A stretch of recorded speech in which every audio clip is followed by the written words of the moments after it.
Hello, my friends. Good morning. Hope everybody is doing well. I'd like to share with you my collection of vintage and antique lockets. I love the sentimentality of locket wearing. It's been around for a very long time, I think since the 15th century. Elizabeth I had a locket ring of mother of pearl, ruby, and diamond, and inside was a hidden portrait of herself and her mother, Anne Boleyn.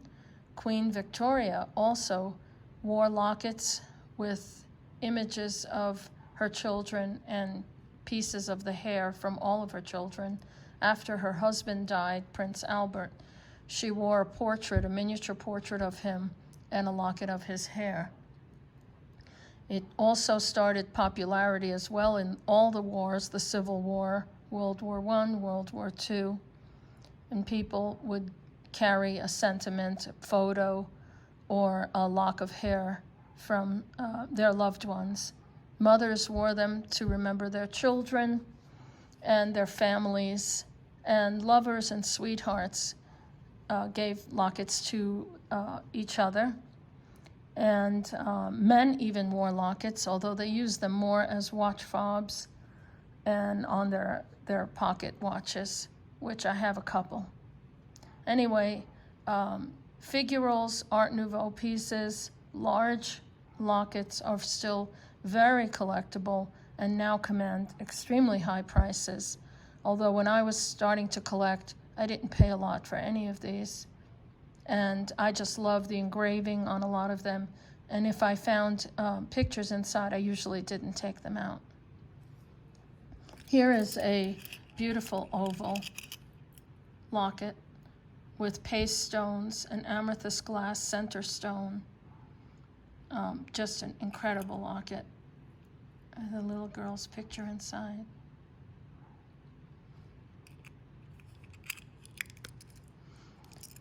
I think this came with different colored stones, but I found it with the amethyst. Here's another very collectible locket. Shield shapes are very collectible. And this is a lady clinging to a cross. There is a story about a lady who survived a shipwreck by clinging to a wooden cross that she found.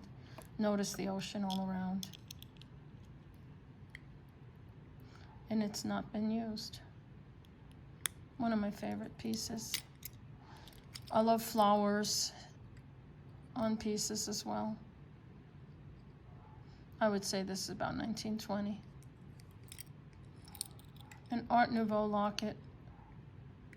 Art Nouveau was a period where a lot of movement, flowers almost looked alive. Notice the leaves are swirling all around. It's a really beautiful locket. It's unmarked. This is another Art Nouveau piece with a bow and a rose above. This is an example of repose, which means they made the design from the inside to the out. Here, I'll show you. Really amazing. And this has a cartouche, which is from the company W.S.B. Blackington. And they were in business starting in 1865 in Meridian, Connecticut. There's another Art Nouveau piece. I love this one. This is another very collected and hard to find. A lion with tiny paste rubies and a gem in his mouth.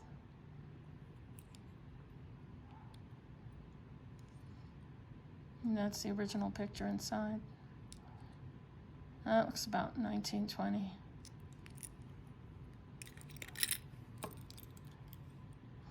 Another piece with beautiful flowers and engraving. I don't mind if they're engraved. You know, these were pieces worn by somebody. So, you know, belong to someone.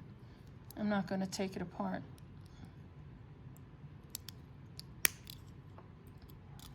Here's a piece, definitely, this was a man's watch fob locket. marked 9/26/1920, and there's the couple.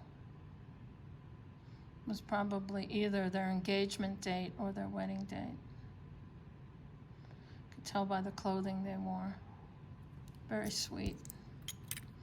Another watch fob locket. Very, very lovely, but unused. This is a locket necklace, and kind of has a tendency to get tangled, but I love it. I still wear it. It's a very, very lovely piece. Paste stones with another figural shape. Still has the people inside.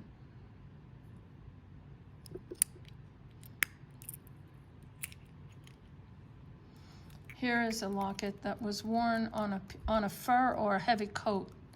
And the way you know that is the prongs. It had these heavy prongs that hung into your fur coat or a woolen coat. I think people call them fur clips. You can still find lockets today and not have to pay exorbitant prices for them. This is a lovely piece. One of the very first pieces I ever bought. It's a picture of my mommy inside. And these are Victorian, blue enamel and black enamel.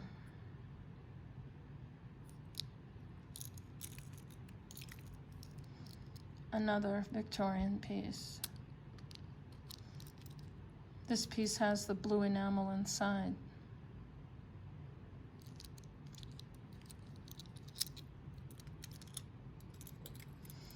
It's another beautiful Victorian piece. But for some reason, there is no enamel in there.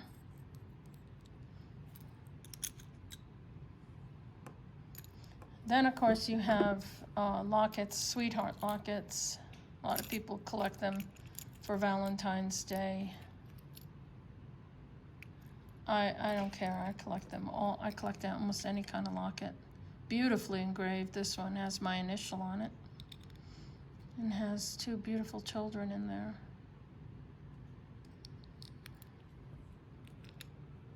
This is a sterling silver and enamel.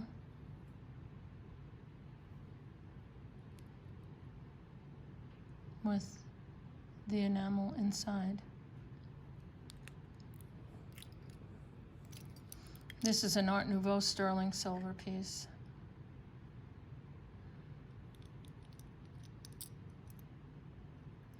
And it is marked sterling 925. Here's a beautiful little piece I found in an antique store, and I just absolutely love it. It's so tiny. It's sterling silver with green enamel and tiny garnet stones, and probably had some kind of picture or something inside. It's so tiny, I think it might have been meant for a child. The tiny chain went through the antenna. This is a sweetheart piece. This is one of my very first lockets I ever bought. It's sterling silver. I bought it in Pasadena. The image is famous by the Unger brothers. You can look them up. They made a lot of beautiful pieces of different romantic jewelry. This particular one is called the Chili Cherubs. And you can see he's breaking a piece of wood and they're warming their hands over a fire. I remember when I bought this, a man came into the store and sold it to the guy, said it was a picture of his mom, but he needed the money. And right after he left, I asked them would they sell it to me, and they did. And there's a picture of his mom.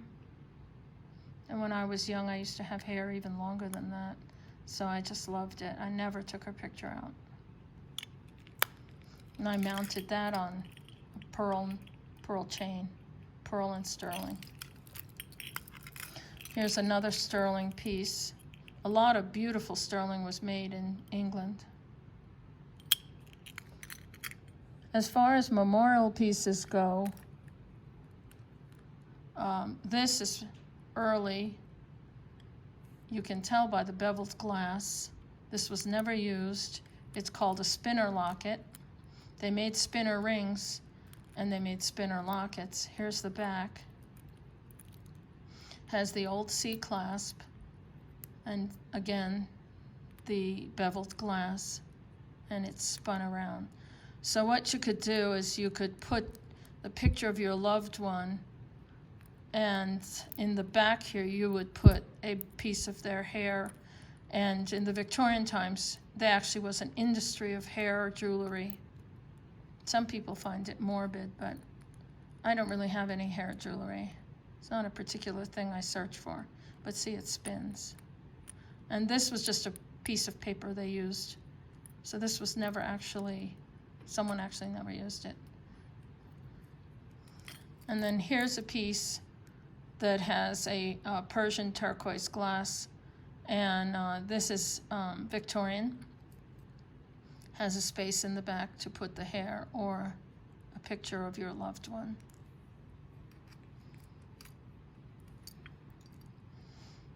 A lot of people collect them, and a lot of people sell them. Be careful to buy lockets that open and shut with a good snap, and make sure they're not too pitted. Some I've bought have very bad pitting, but I didn't pay a lot. I maybe paid $5 for this piece, and it's gold filled. But if you're collecting and you want quality, look for ones that snap shut. Make sure they're not badly pitted. And buy what you love is the thing that people always say. Whether you like hearts only, or you like Art Nouveau, or you like Victorian period, whether you like sterling silver, or you like gold, you should always buy what you love and wear it and enjoy it. What's the point of having something if you're not going to wear it and enjoy it? Here's an unusual one. It opens and closes. I think this is called cold paste enamel, or yeah, it's a cold, they painted it on. It wasn't fired in, whereas this type of enameling has to be fired in. But anyway, I hope you enjoyed looking at some of my collections, and I will be posting some other videos of some of my other collections, which have nothing to do with jewelry, because I also collect porcelain, and I especially collect antique china head dolls and antique paper mache. I cannot photograph them on a flat surface like this. I'll have to go down into my doll room, but I will take my camera and try to do the best I can. Those will probably take me a little bit longer. But I hope you enjoyed some of my antique locket collection, and hope you all have a very good day. And thank you again for watching, and if you give me a thumbs up and or subscribe, I'd appreciate it, and I think you will enjoy my future videos. Thanks again. God bless.